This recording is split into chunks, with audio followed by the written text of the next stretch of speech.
welcome, everyone. Hi, how's everybody doing? Welcome back to another episode. Yes, of Eight Queens Roundtable Show and Podcast. I'm switching it up, doing some things a little different. So today I'm going to have two co-hosts, Tanisha Langley and Fuchina Kirkendall. They're going to introduce themselves in just a second. And as you see, we have an awesome guest, Miss Annette Bentley. We're going to hear from her today. So again, I'm your host, 𝐐𝐮𝐞𝐞𝐧'𝐬 Harrison. I'm your host for Eight Queens Roundtable Show, as well as Eight Queens Roundtable Leadership Symposium, which happens 3 times a year in January, May, and September. We're not doing one this year because we have the virtual book launch for Born to Lead, Awakening the Leader Within. I am so excited, y'all, about this. Oh, I'm so excited. It's just amazing at the fact that to see this project from the beginning to the end, and my birthday was the 13th, and the book launch is actually tomorrow, Monday the 26th, 7 p.m. Eastern. So I am so excited. So that's why I'm not doing a leadership symposium this month. We're going to substitute it, if you will, for the virtual book launch. So if you can join us for that as well.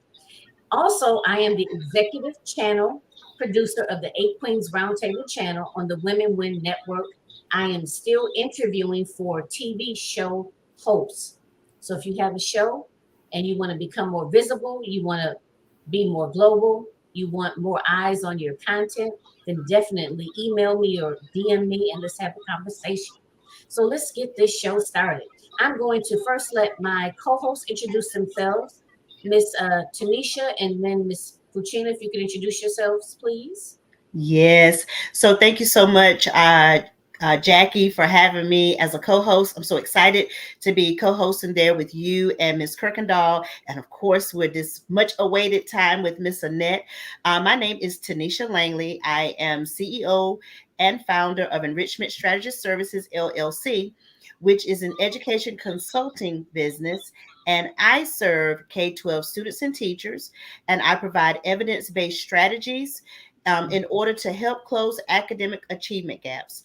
Along with that, I am also a personal development coach, as well as provided academic coaching. And I'm also an author, monetized digital content creator, international mentor, and I'm excited to be here co-hosting with you ladies. Ooh, you know what? I didn't realize you were an author too. Now, what's the name of your? Were you a co-author or did you author a I'm, solo? I'm a contributing co-author to the Her Story anthology, and it's also a bestseller. Ooh, This is congrats. 25 Okay. amazing women from around the continent, and it's actually on tour now. And I did a spot. Mine was in Greenville, and they're actually on tour now in Maryland, but it's going as far as Barbados. Wow. Yes, yes. Okay. Well, hmm congrats. Thank you. Okay. Fuchina. Well, my name is Bettina Kirkendall, and I'm CEO and founder of Chronicles of a Favorite Woman. It is, and I feel humbled to be here right now. And then God says, when two or three come together in the midst, He will be. And I love when women can come together collectively, when we can lay and slay in the name of the Christ, and I love it. But I have a podcast called Chronicles of Our Favorite Woman. It comes on Sundays, 9:30 p.m. Eastern Standard Time. I do it through Blog Talk Radio, but I also do it. Not sure if it's going to work for me or not, but you can definitely catch me on Facebook Live, and you can always go back to my channel with Blog Talk Radio. It is a privilege to be here. I'm a mother, a grandmother. I could go on and on and on, but the truth of the matter is I'm here to talk about our guest, and that's who I'm looking forward to talking about here, because she is a phenomenal author, and I'm just looking forward to diving in about, what makes her.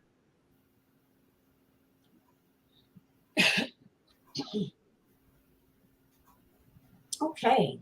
Wow. Well, thank you so much. And I'm excited that the two of you are here to co-host this show. And I can't wait myself. So, Miss Annette Bentley, tell us, Miss Annette Bentley Smith, sorry. tell us a little bit more about yourself. Like, where are you from? Do you come from a big family? How did your business come about? How did you become to be an author? Well, like I said, I'm Annette Bentley Smith. I am a children's book author. I'm also a toy creator. I've also created bed sheets for children. They all center around reading and being read to. Um, I'm married. I've been married for 34 years. I have two grown boys. One is 30 something, and the other one is 20 something. Once they get older, you forget about their ages. I have one granddaughter. She's 11. She's my greatest and latest inspiration for my books and my toy and bed sheets.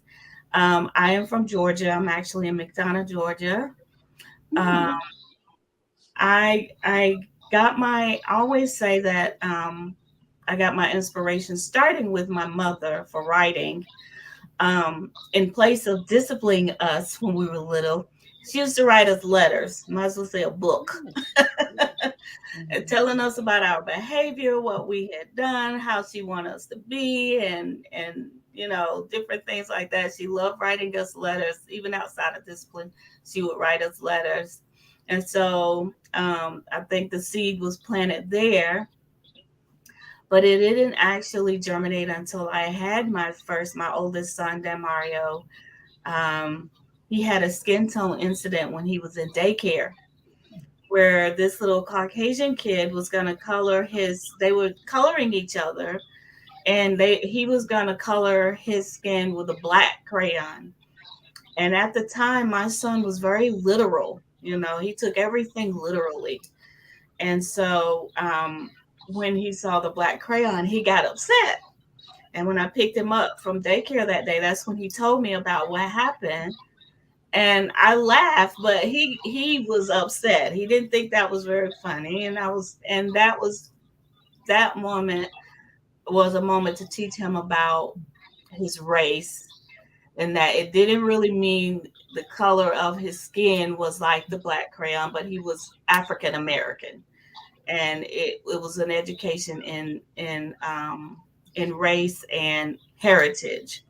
And I ended up telling him that I was pecan tan, and that kind of soothed them a little bit, as far as being his literal skin tone. So from that, I wrote a book called "What Color Am I?" Because I started to hear stories, the same stories for kids who are either biracial or not really knowing what they are as far as skin tone, skin color, race, nationality, and things like that. So I kept hearing that for years. His story, his incident stuck with me for years. So in 2015, published that book. I held on to it for years. And then in 2015, I published it. So that's where I got my start with my first book. You know what? I said, I know, Tanisha, you're up next. I just have to ask this. So what made you hold on to it and publish it in That was going to be my 2015? question. I didn't know. Well, it was hard back then to get into a traditional publisher. I didn't know how to do it. And I was having a hard time trying to find an illustrator that suited my needs. And so, I kept trying, and then I gave up. And then I took a writing course because I felt like, well, maybe my story is not good enough. So I took a writing course, and she wanted me to write my first story. And so I kind of cheated, and because I had already written that one. I'm like, why write another one when I already have one? So I submitted that one to her, and it resonated with her because she was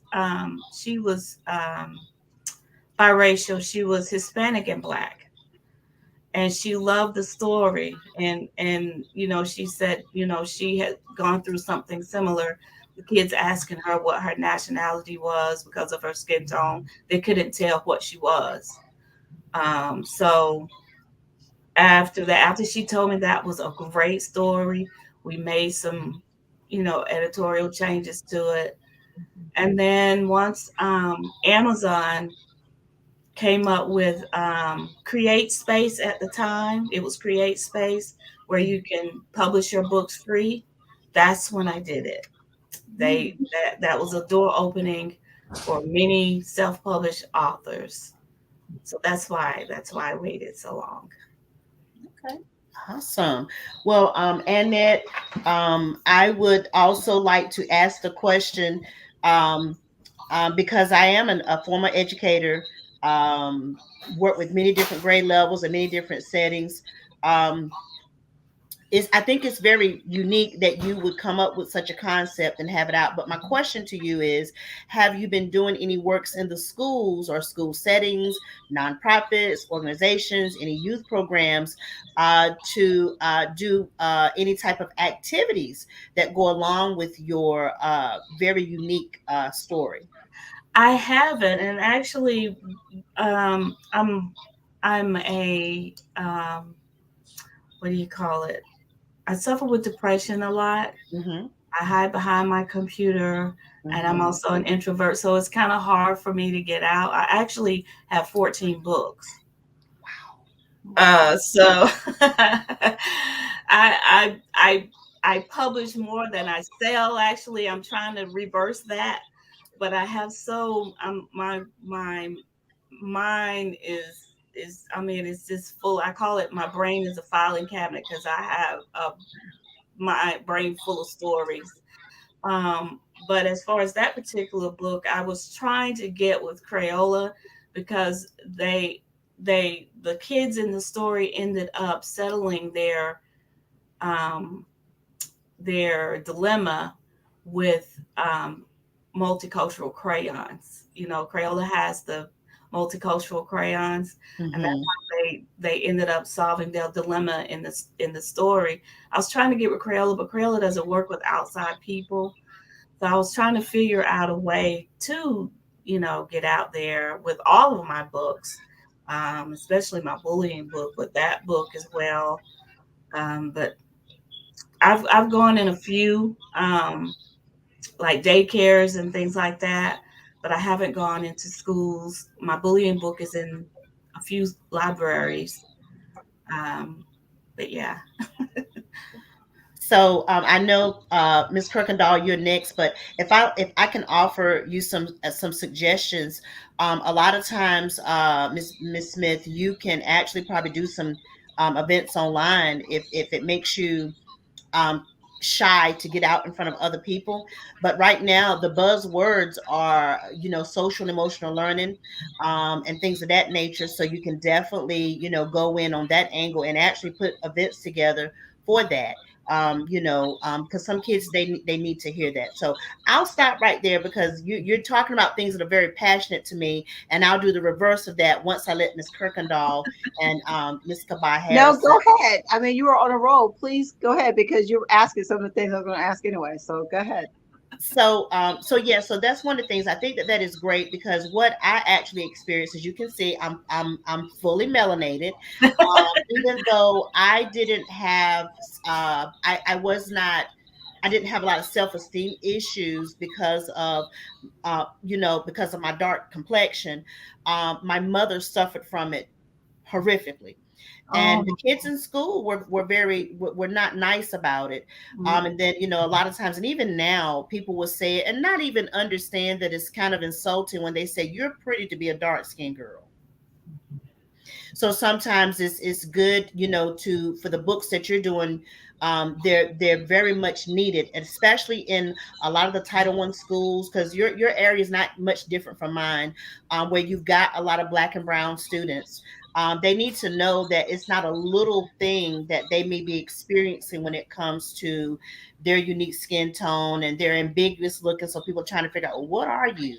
I've even done the same thing myself. So it's good to be able to. I think what you're doing is a great thing, because sometimes that stuff will curtail into some big self-esteem issues, and problems, when they're not understanding what it totally is. So kudos to you and congrats to you. And I really hope that you get some courage to get ready, to get from behind the screen and get out in front of people, because that's how I close deals. I haven't really closed money online. I just get in front of people and just talk and be able to close deals. So kudos to you for doing such an initiative. It's very important. Thank you. Exactly. I just want to piggyback off what my co-hosts have been saying. I commend you. My question was, why did you wait so long? But now I understand. Anytime there's a project or any seed that is going to be birthed, we go through that germination, we go through whatever. But the book came when it was designed to come out. Mm-hmm. That's when it came out. It came out when it was designed to come out. And during that time when it was germinating, you are fertilizing it with faith. You are, watering it with grace. You was this, not in our timing, but also in his timing. I heard you mention about, the skin tone, and I suffered with a self-identity, so having books like this, and we have kids now I wouldn't even pay to be a kid right now, because they deal with so much more than what we ever had to face, and in an evolving environment you have done, because it comes from personal experience. This from personal experience, whether even with your child, but even going back to you when you mentioned you have those bouts with depression and stuff. These are all real stuff that our children are going through, and for you to have that personal touch on it, I commend you on it. And I can only see things getting better for you, because I had a chance to read your bio, and I'm like my co-host, going into the nonprofit sector, going into the schools, her being an educator and stuff like that. This is something that, this is just a tip of the iceberg. That's what I've seen for you. I just see stuff, like curriculums and stuff being generated from this because of the work, the personal work that you put into it. So I just want to encourage you to move forward, continue to plant those seeds, continue to water those. For what you don't know, you find out, moving forward, and you have the educator over here. So it starts there. So thank you for sharing. My question for you is, I know that you went through your patch or whatever, and now that it's out, now that you finally got it out, what was your feeling on that? Like, you finally gave birth.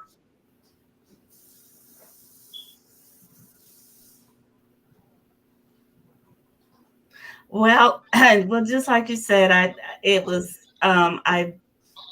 when I got the book in the mail, it was like, oh my gosh, I finally gave birth to a book. I am finally an author.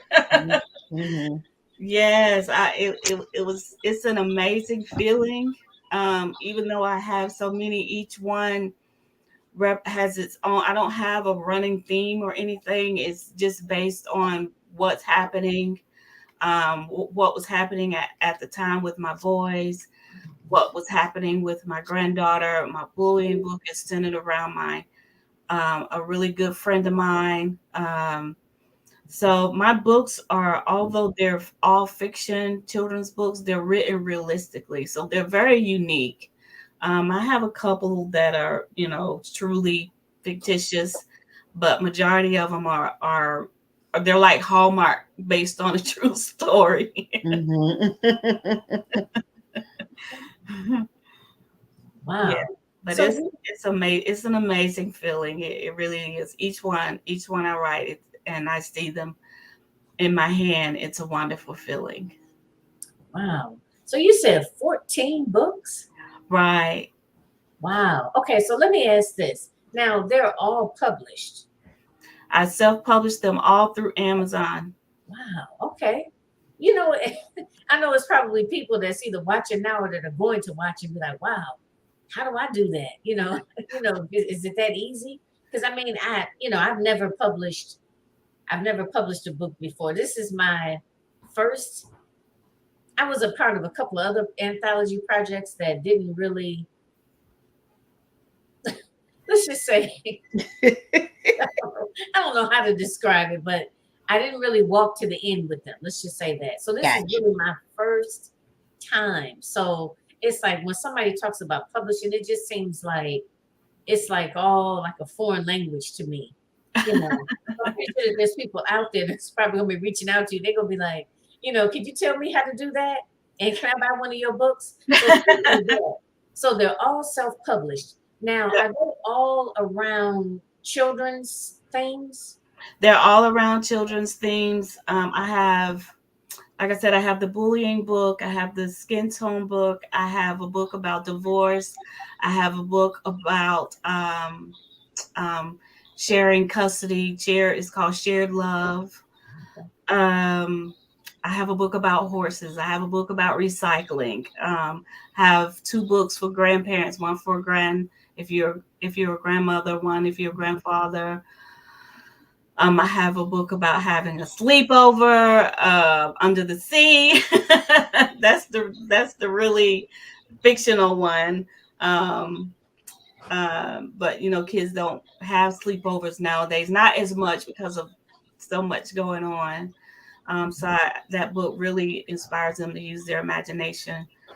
I have a book about just being yourself. I take inanimate objects as a rhyming story, and I will ask the object will ask the child, would you want to be me?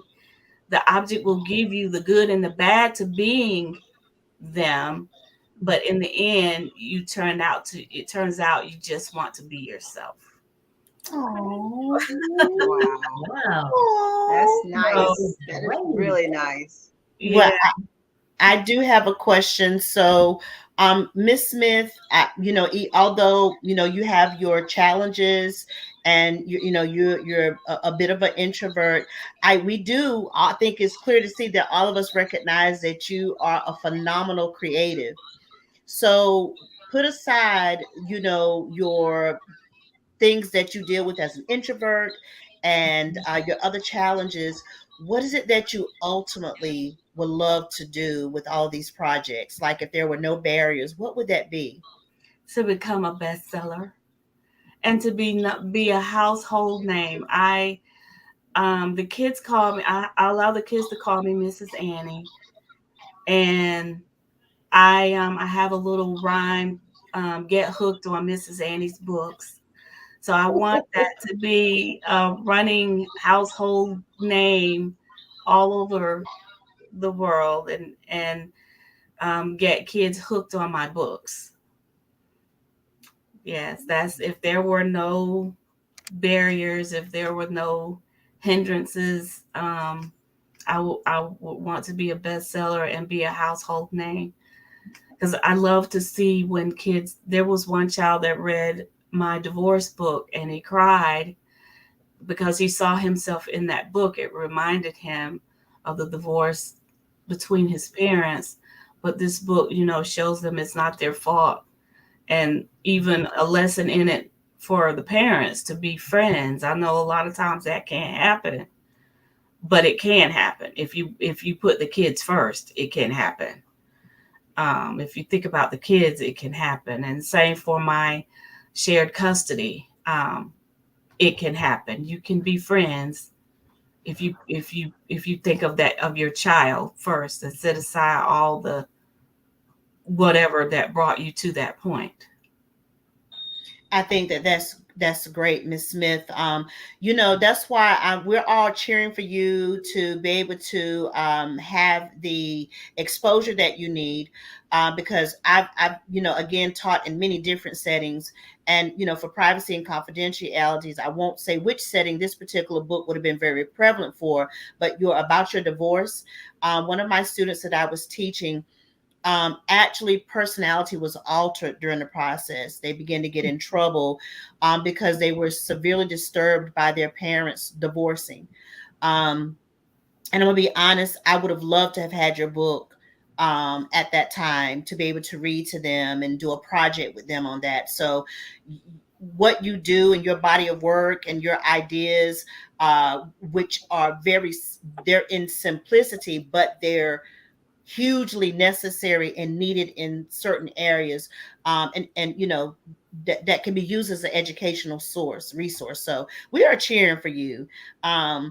that you're able to be, to get your brand out there. I know Miss Kaba Harrison, one of my interviews with her, I was actually able to connect with someone, as an materialized as of yet, but just to be able to have someone reach out, to see the broadcast, did reach out to me, and we had a networking chit chat conversation. I'm going to be following up with them shortly. So maybe hopefully this will be fruitful for you as well.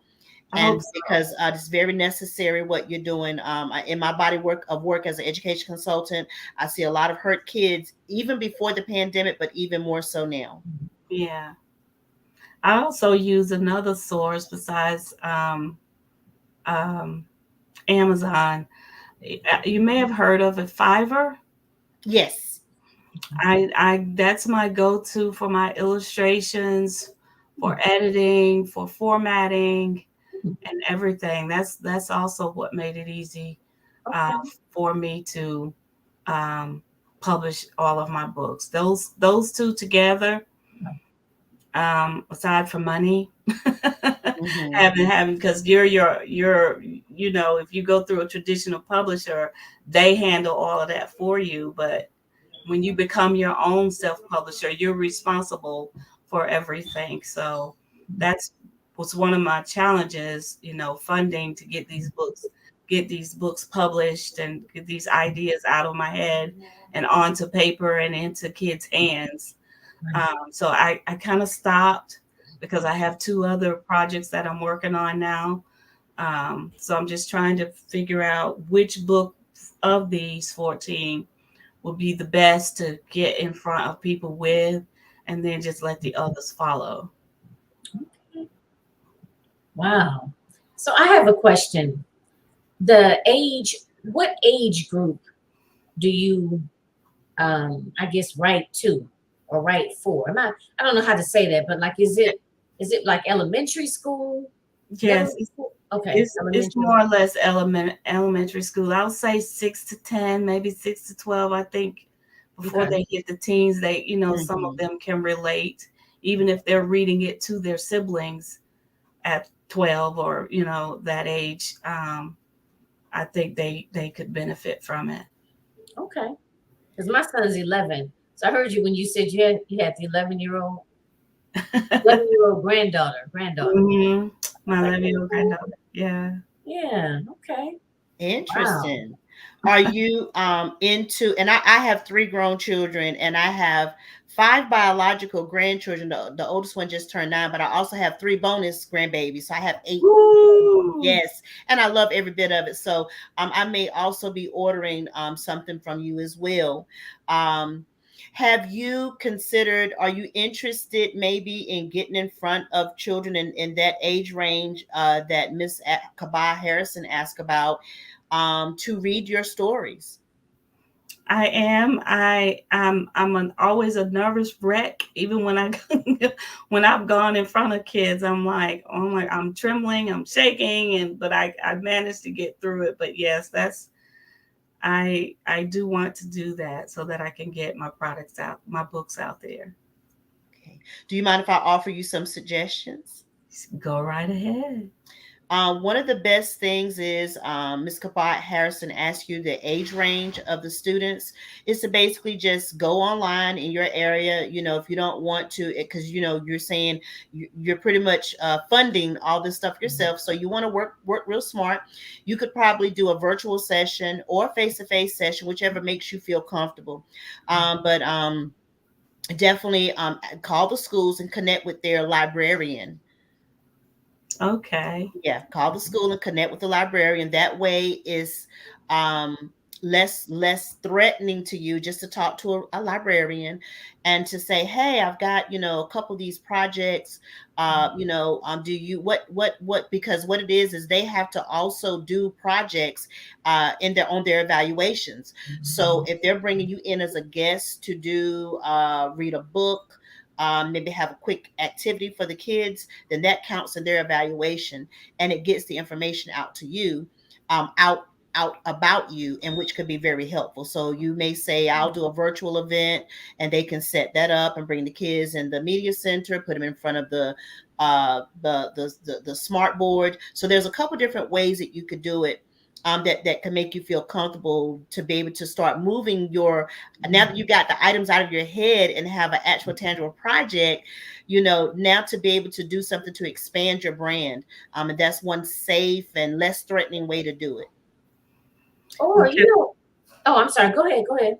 Can I show you my other two? Are you saving that for last, or what are you on? Go ahead. Well, I'll start with this one first. These are bed sheets, and on these bed sheets is my bullying book. And people say, a book on bed sheets? Yeah, I have this book, Naira's Bully, and the entire book is printed on this bed sheet. Oh, wow. And it actually has flaps on it where the text is written on the flaps. And then you open the flaps either with a zipper, Velcro, or snaps, and the illustration is underneath it. Oh, okay. And it has a word search game. It has a big open book with 8 questions pertaining to the story to encourage communication with the parent and the child. It has a typing keyboard to encourage the child to pretend to type their own story. And it has several positive quotes all throughout the sheet. So, it has my entire bullying book printed on it. Wow, you're so creative. She is very creative. It's very unique, and I'm saving the best for last. This is Kobe.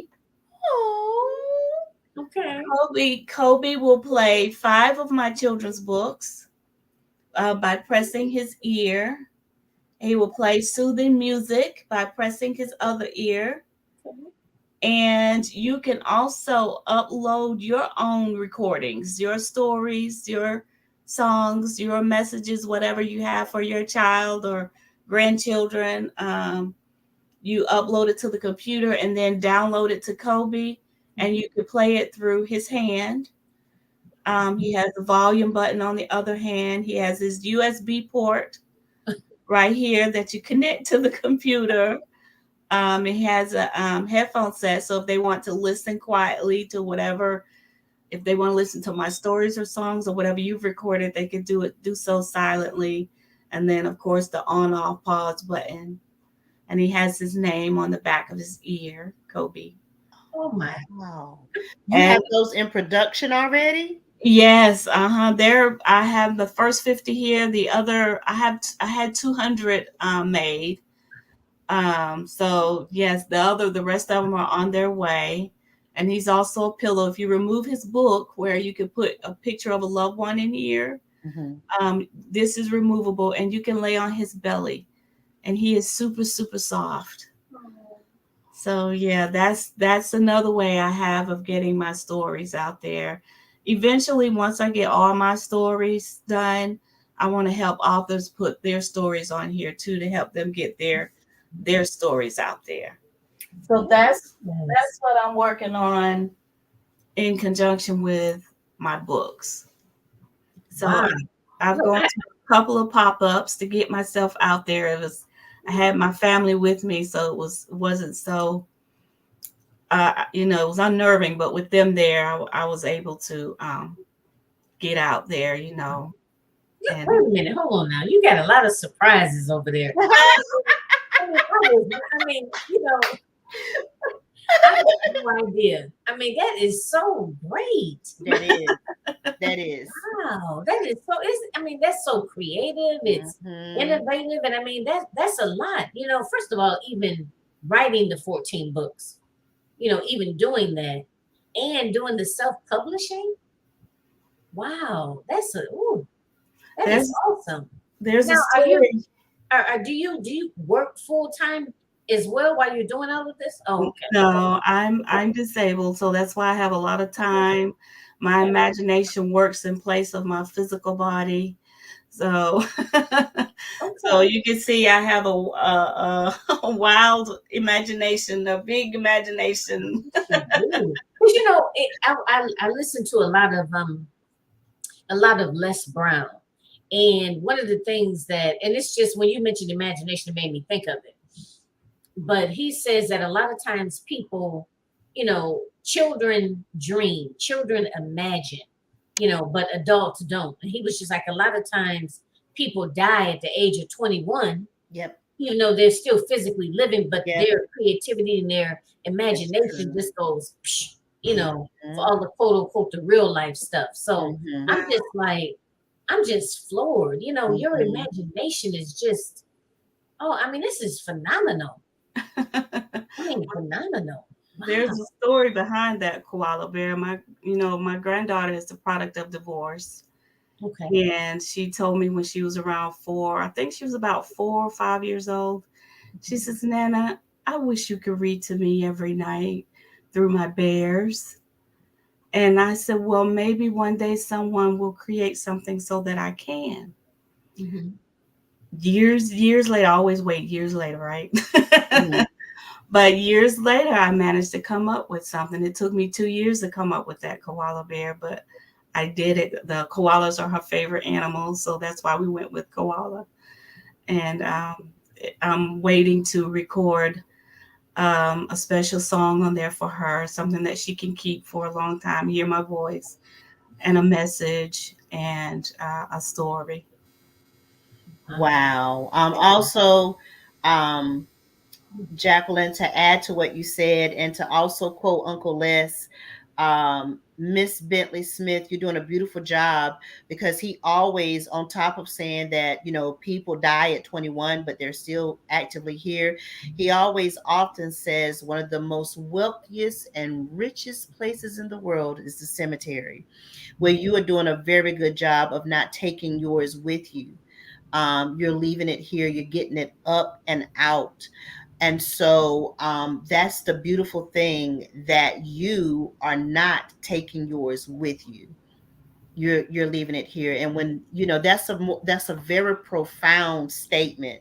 Most people do that. If you ever walk out there, if you could ever find probably 10 family members of those people, they would probably share some things that family members had discussed they wanted to do, or these great grand ideas, being innovative the way that you're being. And so you're doing a very fine job with getting that up and out. Now you just have to utilize the tools like Ms. Kabah Harrison to help get your brand and expand your brand and brand exposure. So kudos to you, for not taking it with you, but getting some of those things up and out, and not taking them with you where we cannot enjoy you being innovative. Um, and it's okay to be out of the box. I'm an out of the box person. Yeah, I'm way out. So that's a beautiful thing. So I'm always looked at kind of strange too, because I don't mind being different. I don't mind running my race. I don't mind glancing at you, but sweetie, you can cool believe I'm using all of my energy to do my thing. So do your thing. Continue to do your thing, Miss Bentley Smith. Do your thing. So Um, Miss Fuchina, she was having some internet, obviously some internet difficulties, everyone, but she's with us on YouTube. As you saw a couple of her comments, because you guys can't see the comments, right? Unless I put them up. Yep. When you Right. put them up, Okay. we see them. Right. Right. Okay. So she's just as floored too about the idea about the bed sheets. oh, Right. So she was saying that, wow, just to be able to, well, how did you come up with that? And she also commented, or kind of piggybacked on what we were saying too, in terms of the amount of the creativity. I mean, wow, that is just, I mean, and that's why I love to do this. I'm a social worker by profession. So I like talking to different people. I like meeting different people and Mhm. just kind of finding out like what makes everybody tick and what's important to them and what their inspirations are. And I always find out something new and something interesting. But you have really blown me away here today. I mean, wow. just, because like therapists, I mean, and that's not my target population, children, but I know that I know a lot of very talented children's therapists, and they always do the play therapy. So I'm just thinking, like, just in terms of like with the bear and the sheets and the and using these stories to be able to help them heal, to get them to talk about different things that are going on in their life. It's just I could really see that being used as a tool. Me too. Like I said, in the school systems with therapists, so on and so forth. So I know this is only the beginning. Yeah, I'm trying to figure out ways. I really want to see these products, like you said, in therapists' hands. I would love for St. Jude to get a hold of the bears, at Ronald McDonald House, all of the different hospitals. Um, the sheets came by way of an inspiration. There's a guy that has a game sheet, and I called him and talked to him, and I ran my idea past him, and he first told me to do Bible stories, and I'm like, well, there's so many religions out there. I don't want to step on anybody's toes. So then the light went off, and I said, my books. And so I ran with that. Okay. Really, there's a broader, there's like parents that are in the service, who are away from their children for long periods of times. Those are the people that I'm trying to target, but I'm trying to get a contract with the government or the state to see if they would purchase my bears and sheets, to be distributed to kids. But I have all of this, but I don't know how to, unless you know somebody who knows somebody who knows somebody. It's kind of hard. Well, I can chime in with that. Do you have a MBE, like Minority Business Enterprise? Are you certified in that area? Because that's the gateway to starting to get the attention to do government contracting. Well, I'm trying to go through SAM.gov for one. That's been a headache. Trying to get certified through SAM.gov to get in through them. I have a certificate of diverse ownership. And then I have a certified Black certificate for certified Black owned business.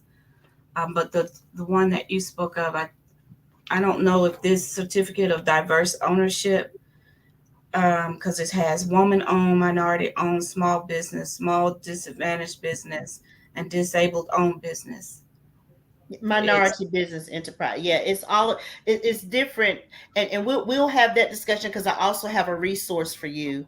But again, we want to stick to the script. So after the show, if we'll hang on, I have a resource for you that I think will be very helpful. Okay. This is so good.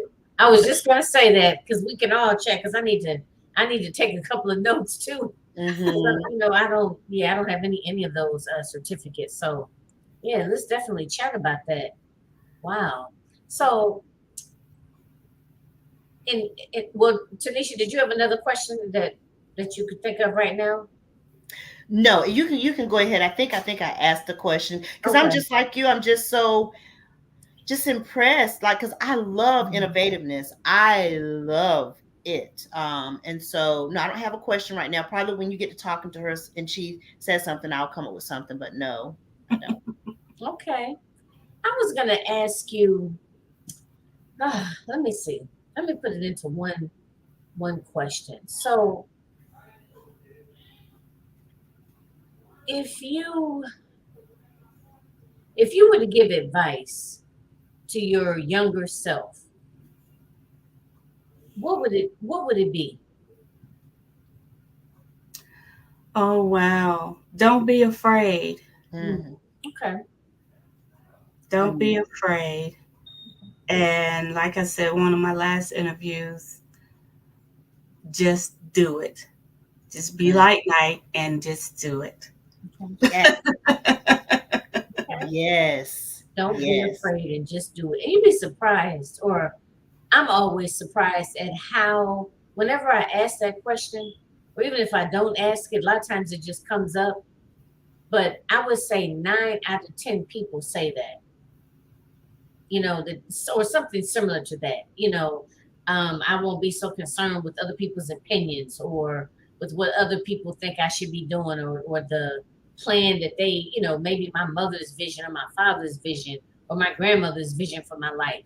I'd be more focused on, or more in tune with me and what makes me happy. So it's just, and I interview mostly women. I've interviewed a couple of men, but mostly women. And it's just interesting that it's that common theme, that so many women say that. And then I ask you, and you say, don't be afraid, and it's like fear is like always there, if you will, but it's a matter of just doing it through the fear. Move shaking in your boots. I do it all the time. People are like, oh, you're so brave. I said, sweetheart, if you could hear my knees knocking half the time. But I'm moving. I'm looking like this, girl. You the boss babe, but they don't have a clue. But I'm moving. Do it. And I'm not, and I also will say, to add to what you fine ladies are saying, I don't count, people call them L's for losses. I call them L's for lessons. We don't know them if we don't make moves. We don't know them if we don't try. So I also would say that to myself too, Miss Bentley Smith. So my question to you is, what will be the fuel to get you to your next destination? Ooh, that's a good question. Oh, gee, I have no idea. I wish I wasn't mentally the way I was. I have a couple of sisters, siblings that are so outgoing, and they just I won't say they don't care. They speak their mind. Mm-hmm. They get out there. I have a brother, my brother William. He is my, I have many motivators in my family, but my brother really pushes me to get out there. So having a mentor, having someone to, sort of hold my hand and help me, gently push me out there will probably be my fuel, be by my side and help me, because I feel like I'm alone sometimes in this, trying to do this. And then my brother comes along and he might say something or do something. He actually applied for a contest through Nike, and I came in 15th place. He didn't tell me, and they sent him a pair of shoes to walk in my, I forgot how he put it, to walk in my destiny with those shoes.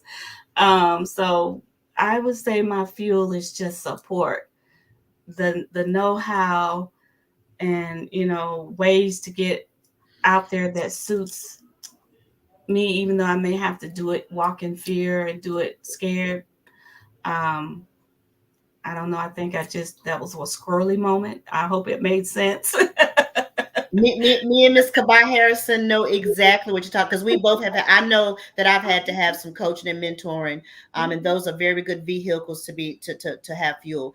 I'll say this because I know our time is winding up, but it's unique that you say this, because I have taught with people, and these people have huge followings on social media, but when you talk to people that know them, they'll say they're introverts.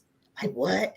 So maybe you should consider doing more social media, doing reels, doing Facebook lives, doing your YouTube channel. Many of those people, you think they're outgoing, like me and Ms. Kabah Harrison. Actually, they're not. They're very quiet. They're very shy. They're very introverted. But they're the best. Who better to talk to the camera than people that's real shy? Yeah. So maybe you should look into that, to be one of your vehicles, since you are very introverted, and and have things that you deal with that cripples you from being your best creative, showing up as your best creative self? Yeah. Okay. And then, of course, funding, that's always in there. So I've won a couple of grants that has helped me, but funding is always there in front of me. You know what I'm thinking too, like a virtual Miss Annette's reading, or something where you're like reading maybe one of your books, or just something to like create a following and for people to kind of see you and hear your stories and want to connect with you.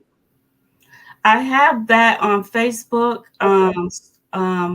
Online story time with Mrs. Annie. Okay. Cool. Good. But then I didn't follow. I started it, and then I had one of my down moments, and it kind of fell by the wayside. I even had a podcast because I have a fear of getting on camera, and when I get on Facebook Lives and I just start sweating. I mean, I get so nervous. And I said, well, maybe I'll do a podcast. Nobody can see me. Nobody's looking at me or whatever. That fell by the wayside. I have 2 things going, but I need to get them going back again. Okay. Reading my stories and reading other self-published authors' stories to help them get their books out there. Well, good job for trying, for putting forth effort, and also being very authentic and being very organic with understanding what your challenges are. That is really going to be very helpful. And I think that, you mentioned it earlier, you are Miss Kabah Harrison, getting a mentor along the way will probably be very beneficial for you as well. So, but kudos to you for putting forth all the areas and effort to explore different options to get you to where you're trying to go. So keep at it, Miss Bentley Smith. You got this. Thank you. You're welcome. Right, you do. Keep at it. And those are my words exactly: mentor and accountability coach. They're gonna be sending you little messages, be like, "So, how you doing? How's that show going?" Oh, I'm so doing what we talked about that I was gonna do last time. Like, oh boy, they're gonna both know me now. Well, this has been great, ladies. Thank you so much.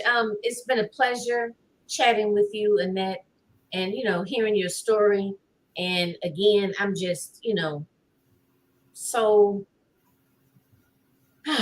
just good job. Thank you. Just keep up the good work, okay? Keep up the good work. Thank you. So we're gonna go ahead and conclude. Oh, okay. So tell the audience how they can get in contact with you. I know your website is there. Let them know if there's anything upcoming, or give them maybe a couple of other social media handles. Well, I am actually I'm on Twitter, I'm on Instagram, Facebook, as Mrs. Annie Books. All across social media as Mrs. Annie Books. So you can and of course my website is there. My phone number is listed there as well. If you want to talk with me personally, that's how you can contact me. Okay. So Annie, what does the name Annie Brooks come from? I mean, the kids call me. Instead of the kids calling me Annette or Miss Annette, the smaller kids, they resonate better with Mrs. Annie short from. A lot of my friends call me Ann, so everybody calls me Ann. So I told the kids that they can call me Mrs. Annie, and that's where that came from. Okay, all right. Well, thank you again. So everyone, thank you for those that have joined us. Please share the broadcast out. If you want to reach out to Miss Annette Bentley Smith, her website is here, MsAnnieBrooks.com. And she's also listed on, as she said, on all of her, those are the Miss Annie Brooks is all of her social media handles. So definitely reach out to her if you want to talk further. again, and thank my lovely co-host, Miss Tanisha. Thank you so much, and my other co-host that left us a little bit earlier, Miss Fuchina. Thank you so much as well for joining us and being a part of this. This was great. Please join us again. The show is every second and fourth Sunday of the month, typically. However, I am adding additional dates. Okay, so you might see us on a first or a third Sunday, or maybe at some point during the week. So please follow me at Realizing Your Potential 123 on Facebook. That way you'll know about all of the upcoming shows. Okay. Again, if you're interested in being a TV show host, you want to put your brand in front of 1 million plus viewers between the Women Win Network, Facebook, and YouTube, Anchor, because it's also a podcast, then definitely reach out to me. Let me know. Let's have a conversation and basically get started. If that's what you want to do, if that's your next level, let me know. Please join us at the virtual book launch for Born to Lead, Awakening the Leader Within. That's going to be tomorrow night, Monday, September the 26th. I can't wait, at 7 p.m. Eastern Standard Time. Join us on Facebook. We'll be streaming live from Touched by a Dove Publishing, which is her business page. It's the publisher's business page. So please come and join us. All right. Thanks again, everyone. Enjoy the rest of your Sunday. And I will talk to everyone again soon. Okay. Take care, everybody.